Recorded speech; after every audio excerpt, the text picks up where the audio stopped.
Kady and I write the Steampunk Chronicles for Harlequin Teen. So I wanted to do steampunk because for years I'd been in love with the Victorian period and was a bit of a sci-fi geek too. My sister used to make me watch all these horrible science fiction shows. And so being able to combine the two of them was just a really great idea, although I didn't know what steampunk was. It was actually my editor who told me that that's what I wanted to write when I was saying, I want to do something Victorian, something kind of sci-fi, something kind of funky, and League of Extraordinary Gentlemen, Wild Wild West, and it was her that said, oh, steampunk, cool. So then it just went from there. I have a character that's a little bit of a Dr. Jekyll and Mr. Hyde, although female and a young girl. To me, that kind of, it's not just the good and evil in human nature, but also for the Victorian period, it was very much a duality-based society. You were expected to behave a certain way and act a certain way and look a certain way. And so on the surface, Victorian society is everything that we thought it was. It was rigid and it was repressed.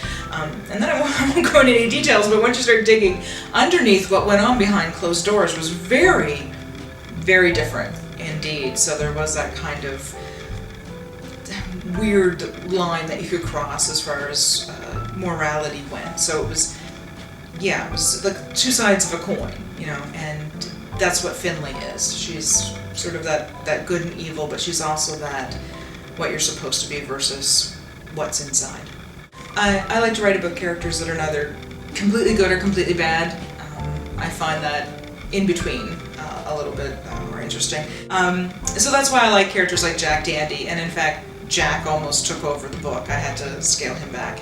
And then I realized that I had to make Griffin maybe not so good. So I think that comes out a bit as well. But it's in all the characters. Sam's a wonderful character, but he's capable of being a huge git. Even Emily, who's very sweet, has her snippish side. And even Jasper, who doesn't play a huge part in book one, but he's our American cowboy that shows up. He seems like this wonderful, charming, heroic kind of guy, and in book two, The Girl in the Clockwork Collar, you find out that Jasper's past is a little spotty, and he's hung out with some shady people, and it comes back to bite him on the butt. In regards to the prequel, The Strange Case of Finley Jane, it actually was written after the first book was written, so it was interesting because I got to go back to a previous period in Finley's life. And I felt like I knew her so much better than if I had written the short story first. But then at the same time, it also kind of locked me into this little space where I only had so much to work with because I could only work with what I set up in book one. So it was challenging, but at the same time, it was a lot of fun to go back and show her when she just wasn't quite so sure of herself. Because I think when book one opens, she knows that she's not quite right, but she knows a little bit more of what she's capable of. And in the prequel, she's just seeing it, not for the first time, but really getting an idea of just what she can do. I would like to think that when a teenager or young adult reads one of my books, I would like to think that they come away with maybe the idea that it's okay to be a little bit different. Certainly I was different, and I think anybody you talk to will say, yeah, I was different in high school, I didn't fit in. And probably even those kids that we thought did fit in would say the same thing. And I think that's very important just for them to know that it's okay, and in fact, difference is good. And that, you'll find your own way and find your own people and your own family. Sometimes you just need to shake things up a little bit.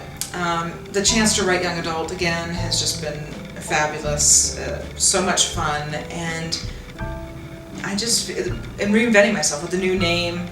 I've been outed, so I don't think it's any real big secret, but just to take on that different persona. For years I was writing historical, and I felt like I had to have a certain kind of image, and what's been wonderful about doing the young adult now is that I can have this hair and be okay. And people are, what do you mean you write historical romance and you have pink hair? That doesn't work.